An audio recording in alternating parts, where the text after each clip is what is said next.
ne waxtaane tey. Très bien dañ lay bàyyi nga daal di yaatal. waaw li nga xamante ni moom laa njëkkee déjà mooy information de dernière minute bi nga xamante ne am na si muy le cas François Mancabou. bi nga xamante ne annoncé nañ son décès depuis démb si guddi à 23h30 fële ca l'hôpital bi nga xamante ni fa lañ ko kii woon. François Mancabou dafa bokk ci fukki nit yi nga xamante ne teg nañ leen loxo ñu leen di jiiñ ne dafa am benn projet attentat boo xamante ne amoon nañ ko fii ci Ndakaaru.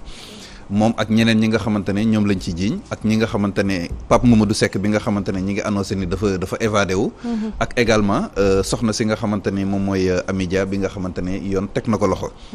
di leeral tamit ne tey jii ci suba si nii ci kanam tuuti rek ki nga xam ne moom mooy directeur administration pénitentiaire muy colonel Jean Bertrand Bocandé. dina janoo ak taskatu xibaar yi. certainement pour indi leeral. ci kaaw Pape Mamadou Seck bi nga xamante ne dañoo annoncé woon décès au début avant que administration pénitentiaire di génnee communiqué di wane ni dafa rëcc. du ñàkk tam dina addu ci François Mancabou bi nga xamante ne annoncé nañu son décès. te le journaliste d'investigation Babacar Touré annoncé ko donc du ñàkk yooyu yëpp dina ci addu ci kanam tuuti bu ñëwee ci janoo boobu nga xam ne dina ko amal ak taskatu xibaar yi fële ca Camp Pénal. alors li nga xamante ni moom moo ci am nag mooy fukki nit ak luy tegal la lu ëpp fukki nit au minimum 13 personnes yoo xamante ne dañ leen di jiiñ ne dañoo bokk ci benn kuréel bu ñu tuddee force spéciale dañ leen di jiiñ ne dafa am benn projet attentat boo xamante ne dañ ko fa amoon dañ leen di jiiñ ne dafa am ci ñoo xamante ne dañoo fekk ak ñoom ngànnaay am ci ñoo xamante ne dañoo fekk ak dekk si ñoom ay explosif te seen yéene moo doon exploser terre bi exploser centrale Cap des Biches attaquer conseil constitutionnel attaqué également yenn édifice public yi ak tamit yenn bërëb yi nga xamante ne moom fi am loolu mun ñu ne loolu mooy yéene bi ñu fas yéene woon am mais li ci jaral leeral tamit mooy fekk ñu leen ñuy def fekk ñu leen ñuy jéem a def fekk ñu leen également ñu commencé def loolee nga xamante ne moom lañ leen doon jiiñ am na ci ju bëri ñoo xamante ne également bañ leen téye ci garde à vue am na ci méthode yu bëri yoo xamante ne dund nañ ko fa avant que ñu leen di déférer ku ci mel ni maître Amadou Diallo avocat François Mancabou dégg ngeen kàddu yi nga xam ne yëkkati na ko di wax ni ba mu demee pour assister client am dañ ko bañal donc mayuñ ko te loolu nekkul loo xamante ne lu dëppoo ak yoon la mu mel ni kon mbir mi dafa am ñaari problème yoo xamante ne am na ci mbirum force spéciale bii nga xam ne ñu ngi koy wax bi ci jiitu mooy dañ leen doon jiim ñi dañoo am projet attaqué yenn édifice public yi ak yenn bërëb yi ñu wax mais li xewoon ci dossier Guy Marius Sagna Assane Diouf ak Clédor Sène xam nga ñoom ñett ñëpp arrêté ndoo nañ leen fi en même temps doon leen pour arrestation préventive doon leen jiñ dañuy amoon yéene def lii exactement looloo xew ci cas bi maanaam ay arrestation préventive la maanaam dañoo njort ne nar nañu def lii mais juguñu woon pour dem defi ko jàpp ñu leen woon ñu nekkoon ci yoon pour waaj a dem defi loolu muy benn. deuxième chose mooy bu ngeen fàttalikoo bu baax a baax jotaay bi ma fi mujjee toog dama defoon thème ci li nga xamante ni moom mu jëm ci wàllum torture. te insisté woon naa ci doon wax ni torture dafa ñëwaat ak doole ci fan yi te faw ñu wax ci nag ñi nga xamante ne ba attiré woon naa si attention organisation droits de l'homme yi attiré si attention ministre de l'intérieur attiré si attention ministre de la justice attiré woon ci attention procureur de la république sur le fait que torture dafa commencé waat fii ci Sénégal te dafa gën a am doole par rapport ak année yow nga xamante ne amoon na fi parce que wàññeekoo na mais jamono yi dafa amaat doole François Mancabou annoncé nañu décès ci yenn circonstances la amee ñun ñëpp xam nañu mbooleem ñi mu àndaloon yëpp ba ñu demee dañ leen yóbbu prison moom dafa jógee garde à vue directement rek dem hôpital parce que wér-gu-yaramam may ko woon mu mën a dem fële nga xam ne moom mooy tribunal pour wuy ji juge d'instruction bi pour ñu xam ban décision la ñuy jël ci moom dégg ngeen révélation yi nga xamante ne ak témoignage yi nga xam ne famille am def nañ ko par rapport ak torture yi nga xamante ne subir na ko par rapport également ak violation droit am yi nga xamante ne violé nañ ko fan la nekkoon garde à vue commissariat central de Dakar ban entité de la police mooy yoroon enquête bi sûreté urbaine li ma doon attirer attention nit ñi mooy non seulement jamono yu torture yi dafa jugaat commencé waat bari mais aussi am na ci yoo xamante ne bu fekkente ne am na faw ñu xool leeral ci yan anam la nit ñi di ñàkkee seen bakkan ci garde à vue parce que nag commissariat central ñi fay faatu te ñu nekk garde à vue wala boog ñi fay nekk di am jafe-jafe ci seen wér-gu-yaram bu ñu leen defeeree ñi ngi commencé di bari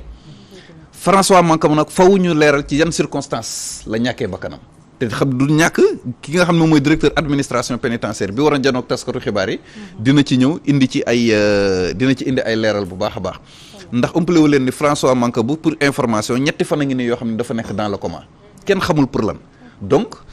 il est parti avec ses secrets vraiment xamuñu lan mooy circonstances yi nga xam ni moom lañ ko arrêté parce que dañ ko doon jiiñ ne dafa am projet attentat dañ doon wax nañ ne également jàpp nañ koo arme mais ci koo xamante ne garde corps ancien ministre Cheikh Tidiane Gadio nga xam nekkoon na ministre des affaires étrangères pendant 10 ans nga xamante ne vraiment ci régime libéral il a marqué la décennie diplomatique garde corps am yor fetal vraiment de loo xamante ne surprise la war a doon ci kenn l'essentiel mooy na am autorisation administrative parce que lu jëm ci wàllum yor ngànnaay donc dañ koy encadrer ci mim réew donc man li may taxawaat di ci insister xam naa beneen yoon dinañ ñëw ci profilu 10 personnes yi ñu jàpp ak yooyu noonu mais li ma taxawaat di ci insister mooy lu jëm ci wàllum torture dafa commencé waat bëri ci dëkk bi te daf ci am bëri na ay anciens détenus yoo xamante ne bu ñu leen libéré dañuy ñëw di confessé wu ci man ci torture yi nga xamante ne dañ leen ko teg te ñaari kuréel yi ëpp li ñuy torturer nit ñi Sénégal mooy sûreté urbaine ak OCRTIS mooy kuréel bii xeex lu jëm ci affaire drogue office central pour la répression du trafic illicite de stupéfiants gis nga lenn dama leen koy wax fii tey ci jotaay bi sûreté urbaine gis nga buñ ci jugul lijjanti ay mbiram le ministre de l'intérieur le procureur de la république le ministre de la justice bu ñu jugul ci sûreté urbaine lijjanti ay mbiram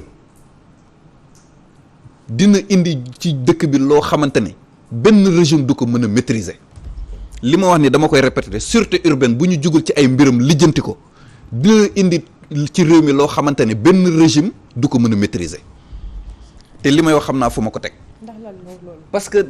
ni ñuy doxalee dafa doy waar torture yi dafa bëri par les enquêteurs ne sont pas astreints à une obligation de résultat amul benn loi bu wax ni takk der bu dara amee bu meurtre amee ci koñ wala agresseur am wala kii par force jàppal nit dañ leen a defal enquête boo ko gisee baax na boo ko gisul baax na jëlal PV bi nga yóbbu ko tribunal après waa tribunal ñooy décider procureur ak juge d'instruction yi xool mais jàpp nit di ko torturer di ko duma pour que mu nangu ni li nga koy toppee moo ko def amul benn yoon bu koy loi bu koy digle sûreté urbaine bëri nañ ay témoignages yu ñu jot yoo xamante ni ñoo xam ne sûreté urbaine ñoo leen jàpp ak ñoo xam ne OCRTIS ñoo leen jàpp OCRTIS mooy ñiy lijjanti wàllum drogue dañ lay jàpp dóor la ne la par force waxal drogue bi yaa ko moom wala ñu ne la par force waxal drogue bi foo ko jëlee man ñi ma ancien détenu yi ñi ma ci waxtaan am na ci koo xamante ne dañ koo duma yu métti yoo xam ne nee na moom xoolal moom yorul drogue fekkuñ kook drogue ñu bëgg koo tuddloo ay tur par force mais nee na teg nañ ko méttital yoo xam ne mais il était obligé di tudd rek ku xelam dem ci moom rek mu tudd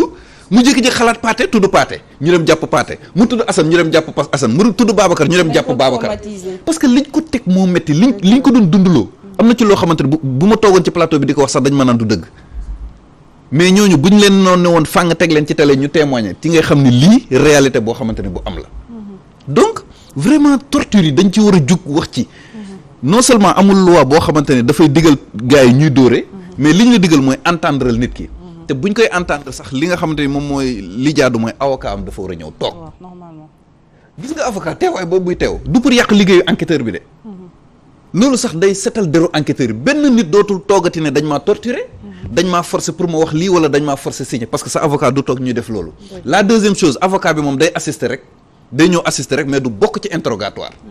ak avocat bu ñëw police wala gendarmerie enquête préliminaire rôle am du bokk ci interrogatoire di poser ay questions ak yeneen moom day assister pour assister seede ni kat droit au client am respecté nañ ko te képp koo xamante ne jàpp nañ la garde à vue dafa am droit yoo xam ne loi bi moo la ko may droit bi mooy lan bokk na ci sa avocat daf la war a teewal bokk na ci bu la neexee am nga droit médecin ñëw saytu la te sa médecin de ton choix sa médecin bi nga wóolu mu ñëw saytu la xool li nga xamante ne moom mooy sa wér-gu-yaram mais jàpp nit ñi di leen dóor di leen torturer ne par force di nga nangu ni lii yaa ko def wala par force di nga tudd nit kana bokk ci lii mais nit ki boo ko naree rey bu deful sax danaan maa ko def. d'autant plus que torture yooyu c'est tënku ci benn loi donc je pense que. franchement c'est une situation préoccupante bu am ci. bu fekkee ku ñemee dee la. moo xam ne ni aussi ci aqulaay taalam la koy kal que du wax du tudd tur wala lu mu xamul du ci wax mooy day indi faatu rek. day indi dee comme ni ñu koy xalaatee bari na ci internet bi sànq ba tey ñoo xam ne nee nañ torture yooyu moo yóbbu François Makabu ba tax na xëy na mën nañu sukkandiku ci loolu que amul benn rapport ak li nga xam ne ni moom lañ koy jiiñ ay force spéciale amul benn message boo xam ne bëgg mën na leen ko livrer pour ñoom ñu sukkandiku ci donc est-ce que du loolu demul ba ñu yóbbu ko ci faat ba kanam tamit vraiment en tout cas même famille je précise que famille François Mancabou ñoom ci boppam confirmé nañ décès bi donc ñi ngi xaar peut-être administration pénitentiaire bi war a jàkkaarloog tas xariwaar ñu confirmer lu ni mel mais famille ñoom ci boppam ñoom confirmé nañ loolu déjà. avant moo gaañ sax il était dans le coma. dans le coma depuis 3 jours kon ça moom métital nañ ko bu baax. depuis 3 jours mu ngi coma. depuis 3 jours aussi ñu ngi ñuy wax ne que alors le Mamadou comment encore. Pape Mamadou Seck. évadé na. alors corrélation bi foofu noonu Pape Ndiaye c'est assez complexe et compliqué. je sais pas est-ce que li may xalaat sañ naa ko wax. mais de toute façon depuis 3 jours kii muy ci comment. ñu ngi ñu bëgg a gëmloo nekk donc l'autre là il s'est évadé depuis 3 jours pratiquement. donc alors lan nga sañu ta wax. parce que justice bi. nërmeelu bi c'est-à-dire nërmeelu bi justice bi nërmeelu. est-ce que dinañu waxati lu ñu gëm. et puis am na aussi am na dem nañ ba gis un grand journaliste même ba bu publier ci compte Facebook am que ne moom il n'est pas d'accord ci thèse évasion bi. que ne ngañ ñu wax plutôt que ne diw rey nañ ko. au lieu de waxu évasion et en ce même moment même l'autre là était en coma. dama yàlla baal mais. c'est assez complexe tey na xel. effectivement tey na xel mais Pape dama bëgg revenir un peu si dernière information yi. déjà bi si njëkk moom mooy Fatou Mancabou. dernière information yi aussi moom mooy ami mi nga xamante ni. démb je pense lañ ko teg xaw ma bërki démb. ba tey si presse du jour bi da ngay gis yeneen mbir yoo xamante ni day génnaat si dossier boobu femme boobu ak yi nga xamante ni moom lañ ci am lan fan la information yi toll par rapport ak moom. waaw déjà moom mi ngi garde à vue dañu prolonger garde à vue am déféré guñ ko donc dañu prolonger garde à vue am liñ koy bokk na ci tuuma yi nga xamante ne def nañ ko ci moom nee nañu dañoo def perquisition ci ay Wave ak yu ni mel gis ne dafa am ay transactions yu mu doon defalante jëmalante ci lu jëm ci wàllum xaalis digganteem ak ñeneen ñoo xam ne dañ leen di toppee ci dossier bi nga xamante ne moom la ñuy wax mais mboolem ñu jàpp ñëpp ay arrestation préventive la amul kenn koo xamante ne fekk nañ ko muy def soxna si ñu jàpp muy amee man damaa jàpp ne ñu jàpp ñëpp ay innocent lañ pour man la dame la Amédia bi ñu jàpp elle est innocente deful dara parce que gis nga parce que lii c'est pas la première fois la même chose fàttaliku leen la même chose il y a de cela 1 an arrêté woon dañ fi en même temps Clédor Sène Guy Marius Sagna Assane Diouf ne lan dañu am projet xaw ma def lan parce que dañoo déglu seen audio foofu ci lan dossier bu foofu ci loo ci déggati déggoo ci process déggoo ci benn évolution boo xam ne am na ci enquête bi donc loolu li ñuy jàppee soxna Amédia reproché nañ ko Boy Djiné bi mu fi évadé woo ba mu génnee amul xaalis téléphoné famille am benn sœuram envoyé ko wari ñu ne loolu blanchiment d'argent dem jàpp ko accusé ko blanchiment d'argent déjà gis nañu transaction rek defuñu enquête ba xam transaction bi dëggantaan lan moo ko waral blanchiment kañ sa sœur bu la yónnee xaalis soxla xaalis woo sa sœur mu yónnee la xaalis loolu ban délai ci am mais bañ demee dañ ko mujjee setal ci blanchiment boobu parce que est-ce que yónni ko à un fugitif foofu du délit yónnee xaalis fugitif est-ce que foofu du délit xam nga déjà c'est-à-dire que sërëm xam nga liñ ko doon toppee mooy blanchiment te li ko ci génnee maître Doudou Ndoye jour boobu sax dafa leen defal cours magistral ne leen suñu enquêteur dafa mel ni xamuñu luy blanchiment mooy xaalis boo xam ni dafa jóge fu lewul nga bëgg koo lewal bëgg koo dugal ci circuit lu mel ni xaalis boo sàccee bitim réew bëgg ko ñëw jaarale ko ci yoon pour que mu lewul loolu mooy blanchiment mais xaalis boo xam ne déjà origine bi dafa lew foofu mënuñ fa tudd li nga xamante ni moom mooy blanchiment te même sërëm boobu sax yoon tegoon na ko loxo dans le cadre d'une autre procédure boo xamante ne après dañ ko cee mujjee bàyyi setal ko ci donc loolu mooy li nga xamante ni moom moo xaw a tey xel ci cas boobu noonu. est-ce que nguur gi aussi dafa am des kii yoo xam ne fee yoo xam ne dañu koy répéter à chaque fois. te fee yooyu yaakaar naa ni am na ñu ko fi essayé woon ñoom bi avant ñuy ñëw ci seen régime bi avant muy toog en place yaakaar naa en 2011 am na yu ñu daan jiiñ yoo xam ne nguuru président Abdoulaye Wade moo ko daan jiiñ ñi nga xam ne ni ñoom ñooy ay opposants am bokkoon na ci ñoom ñi nga xam ne ñoom ñoo toog ci régime bi ku ci mel ni Thérèse Diouf Faye kii Mbow Abdoul Mbow ak ñeneen ñoo xam ne ñu ngi ci tudd sax Cheikh Ndaw mi nga xam ne tey moom mooy président groupe Walfadjri président fans groupe Walfadjri donc waaw ñoom dafa am loo xam ne comme ni ko Idrissa Seck waxee woon rek que président Macky Sall dafa am loo xam ne ko jël ci président Abdoulaye Wade mooy li bon lépp la jël te jëlul li baax déjà ñoom bu ñu gisee ni régime boobu romb tey ñoom ñu remplacer daan nañu jéem yu ni mel te réussir uñ ko woon ñoom waruñu woon commencer ci loolu te ba pare lii ni ay force spéciale ak yeneen yu ni mel ministre de la justice Malick Sall lu mu waxoon mars 2021 que am na ay force occulte am na yeneen ak yeneen anamu tey fan la ñu mujj ba lan la ñu wax récemment que am na ay rebelles yoo xam ne nii 11 dem nañ ci nature bi ana ñooñu bala ñuy waxaat ay force spéciale waroon nañoo gindi askan wi te bu ñu xoolee message yi nga xam ne à chaque fois ñu ngi koy génne te touché wul askan bi dinañ xam ne ñoom seen wax moo jaratul dara parce que di nga dem ba justice boo xam ne dañuy génn ay information yoo xam ne askan bi dootuñu leen lii bu fekkee dañoo wax ne ay rebelle jàpp ci kenn ñi ci des ñu ngi ci nature bi ba tey sénégalais ñu ku ne yaa ngi tëj sa kër mais gis ñu benn ragal ñu ñëwaat ay force spéciale jël ci askan bi ñi nga xam ne seeni ay doom lañu seeni ay papa ay yaay ci biir askan bi ñoo xam ne am nañ fi ay jabar am fi ay liggéey agent de impôt et domaine nga bëgg koo jiiñ ay lii ci profil yoo xam ne nii day nekk nag loo xam ne ñu ngi koy répété di ko répété waat te loo xam ne amul man am naa ci benn cas boo xam ne ni kooku moom moo comme ñi ñuy confié wu rek ñëw na ci man confié wu que dafa am benn transaction bu mu defoon bi ñoom Ababacar Mbuub waa ànd sàmm jikko yi la defoon benn transaction ci benn manifestation bu ñu doon amal moom mi ngi Espagne je pense bi mu ñëwee aéroport pour dugg si waat Sénégal dañu ko defal benn coché boo xam ne nii ci kii moom comme terroriste la neen ñu commencé depuis foofu di ko enquête ba fii Sénégal bëgg ko yàqal liggéeyam depuis fa mu nekk ci biti réew di lii alors que kooku gis na dëkkam di xeex dara affaire ngóor jigéen la ñuy xeex bëgg na cee dugal alalam pour jàppaleen ci manifestation loolu tax ñu taqal la lu nekk lu ne tey su la yónneewee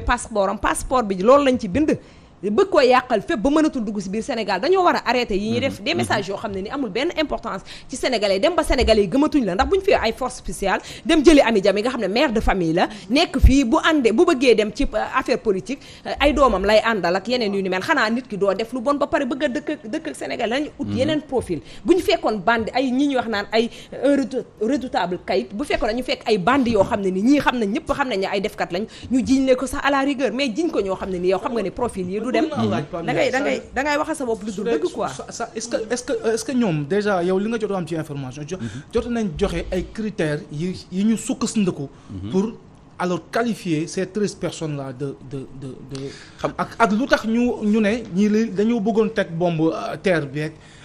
Diamniadio yu demee c'est-à-dire ci lan lañ teg loolu quelles sont les informations qu'ils ont yoo xamee ne que am nga ci accès pour mën a def. cocktail xam molotov temps moom boobu moom bokk na ci vocabulaire gars yi mën nañ ko trop. c'est-à-dire que gis nga régime bi fi nekk ni seen première méthode mooy écoute systématique ñëpp a ngi nekk sur écoute. muy yow ñëpp kenn épargné wul tout le monde est sur écoute. écoute téléphonique c'est devenu systématique ak régime bi nga xamante ne moom fee ñëpp la ñuy déglu amul kenn ko ci kii amul kenn koo xamante ne or loolu balaa nga koy mën a def ci réew boo xamante dafa am yoon il faut que juge bi ordonné ko dans le cadre d'une enquête pour que nga mën a jëkk tëg li nekk mais defuñ ko de les écoutes sont devenues systématiques dans ce pays te loolu mooy première violation bi nga xam ne am na ci léegi nag ci wàllum écoute boobu noonu ci la ñuy jaaree fu ne dugg ci sa vie privée di lañ bët li ñu warul lijjanti lu ne ñu lijjanti ko mais dañoo xam ne problème bi mooy bu ñu jaaree foofu preuve bu ñu mënti am boo doy def écoute téléphonique te tegoo ko ci yoon te juge ordonné ko preuve boo ci mënti am boo ñëwee devant la justice preuve boobu du compter moo tax seeni preuve dañ koy am rek mais duñ ko nangoo génnee parce que bu ñu ko génnee du jàll ñaareelu mbir bi mooy am na ci loo xam ne imaginel koo xamante ne da nga ne dafa amoon projet pour dem attaquer exploser terre bi wala conseil constitutionnel wala domicile yenn kilifa yi nga xam ne ñoom ñoo fi nekk xanaa man li ma xam ci droit islamique sax nit ki lu mu am yéene def bàkkaar tant que jógul def ko duñ ko bindal c'est-à-dire que ñii lan nga leen mën a toppee xam nga ñaari mbir moo fi am pour que ñu ne lii yoon da koy tere il faut que mu am ay conditions yi mooy nit ki jug tàmbali koo def ñu mën ko toppee tentative bu dee defagu ko da ko doon jéem a def tentative la mais tentative dafa am ay conditions benn mooy nga tàmbalee def mbir mi ñaareel bi mooy mu am absence de désistement volontaire maanaam li tax nga dellu ginnaaw du sa coobare bopp mais ñii nga xamante ne juguñu dem defi amul benn preuve xam nga preuve sax sori na mais dama ne amul benn indice benn lu leer lay boo xamante ne mën nañ ko teg ci table bi pour ne kat ñii li ñu leen di toppee ñoo ko def. te teewul dañ leen a téye. teewul dañ leen a téye. mais finalement Pape Ndiaye kon loi ban solos la am ci réew mi bu dee ay ñi nga xamante ne ñoom ñooy liggéey ci mbirum yoon dañuy jël ay décisions yoo xamante ni tënkuwul ci yoon. non xam nga lenn rek problème bi fondamental bi mooy arrestation politique yi am nga xamante ne day am ak tamit li nga xam moom la ñu tuddee arrestation préventive maanaam njort ne nit dina def dara rek nga dem jàpp ko tëj ko pour mu bañ a def loolu wala wër tëj nit ki ba pare soog a jug pour dem wuti ay preuve loolu mooy indi problème bi mais ma ne la ñii ñu ci jàpp di leen jiiñ ay muy Ousmane Kabiline Diatta muy waa force spéciale bi amuñu benn preuve bu ñu yor ci ñoom li ñuy wax yëpp dara du ci dëgg preuve yi ñuy wax ni gis nañ ko. ça pose problème quoi. dara du ci dëgg laa leen di wax nii. kon est-ce que affaire bi dina mujjee fenn jàppee parce que ñun li ñu jot ci ay informations li ñuy wax en tout cas au niveau de la presse depuis bi ñu leen jàppee léegi mooy fekk nañ leen ak ay mbir. boo ñu nee amul benn preuve de en fait ça pose problème. li ci kanam réew déjà gis nga communiqué police bi nga xam ne génn na di wax ni ñi ñuy jàpp ñëpp ak lan ñu fekk seen kër yi. waaw déjà un communiqué boo xamante ne c'est pas signé amul logo amul en-tête écrit comme style journalistique. c'est-à-dire que man loolu man bu ko ma ko envoyé en tant que du ma ko traité parce que amul benn authentification te journalistes yi doon jéem a def recoupement ba ñu saisiré la hiérarchie pour confirmation tontu wuñu leen faale wuñu leen sax amuñ ci benn information. Assane 2015 yaa ngi fàttali ko dossier Imam Ndao lu ñu waxalul woon Imam Ndao ñaata la ñu waxoon ni moom la ñu fekk këram xaw ma ñaata million que waxi terroristes yi ñoo koy financé bañ tëjee ci dossier bi ah gis ne PV bi xool 2300 la ñu fekk këram bañ ko attee ñu setal ko comme bërki Demba Ndiaye dossier Thione Seck 42 milliards de faux billets te fekk nañ ko ci kii après ana faux billets yi lan moo tax ba mu alaamuy faatu ñu setal ko bu ñu tijjee sele lan lañ fa fekk ay mouchoir yu wert ak ay këyit yu ñu jël kuppati ko ba mu ak ay vrai billets lañ fekkoon ci mbir ma gis nga PV nit bu ñu la dégloo police ak gendarmerie PV bu doon preuve la kon jaroon tribunal di am kon bu ñu la tappelee PV rek nañ la yóbbu tribunal directement mais loi bi dafa ne le procès verbal d'enquête préliminaire ne vaut qu'à titre de simple renseignement maanaam PV du preuve juge bi li ngay wax ci kanamam mooy compter boo ñëwee PV bi simple renseignement la rek da ciy sukkandiku rek xam ne kat kii ñuy atte mi paate la dëkk tudd yaayam nii la tudd papaam nii la tudd dëkk bërëb sàngam simple renseignement bu ko neexee mu xotti ko tegee ko ne li ngay wax ci kanamam loolu mooy compter mais PV du preuve te à chaque fois nag gis nga mbooleem ñi nga xam ne dañ leen di jàpp nga dégg PV ñuy def ci ñoom révélation yu garaaw saa yu ñu demee tribunal lépp dañ koy génnee teg ko fële saa su ne gis wax naa la léegi dossier Imam Ndao c'était la même chose dossier Thione Seck c'était la même chose ki rayoon Fatoumata Motan Ndiaye c'était la même chose gis ngeen la ñu ko waxal garde à vue après li dëgg bi mu feeñee li nga xam ne gis nañ ko fa gis ngeen ko moo tax information bu génnee enquête garde à vue na ci nit ñi teey nañ ci nit ñi teey def ci naan man je me rappelle ndem si yàlla Abdourahmane Camara gis nga ba ñu bind njëkkee bind na Thione Seck 42 milliards faux billets dafa ñëw ba ñu ñëw ni ñu faites très attention bu leen dugg ci manipulation bi tey leen ci parce que enquête préliminaire lañ fay wax après réalité bi ak dëgg li ñu gis dama ni la Ousmane Kabiline Diatta woo force spéciale woo li ñu leen jiiñ dara du ci dëgg laa la wax dara du ci dëgg li may wax bu dee du dëgg procureur na ma arrêté pour diffusion de fausses nouvelles li ñuy jiiñ terroristes yi ak rebelles yi dara du ci dëgg amuñu ci benn preuve lépp ay arrestation politique la ay arrestation préventive pour satisfaire à un régime pour satisfaire à des leaders politiques dara du ci dëgg te li ci kanam raw li bët ci kanam di ngeen ci xam dara lu gën a leer finalement manipulation yi def ci daal di bëri loolu te en général du mujj fenn mu doon lu doy wax Pape Ndiaye vraiment ñu jaajëfal la bu baax a baax ci thème bu am solo bi nga xamante ni moom lañu daal di indi jërëjëf Awa donc dinañ ci ñëwaat beneen yoon rek duñ ko bàyyi de dinañ ko topp buñ ñëwaatee xoolaat évolution information bi donc actuellement nii tous les regards sont orientés ci administration pénitentiaire xool yan information ak yan xibaar la ñuy génnee fële parce que comme ni ko Pathé waxee ñu bëri dañu ne kee dafa feebaroon ñu ne rëcc na ku feebar naka la mën a évadé woo naka la mën a rëccee ak yooyu yëpp donc peut-être que interrogation yooyu yëpp j'espère que dinañu donner permettre aux journalistes ñu poser ay questions normalement te waa gars yi moom conférence de presse ba pare ñëw def sa déclaration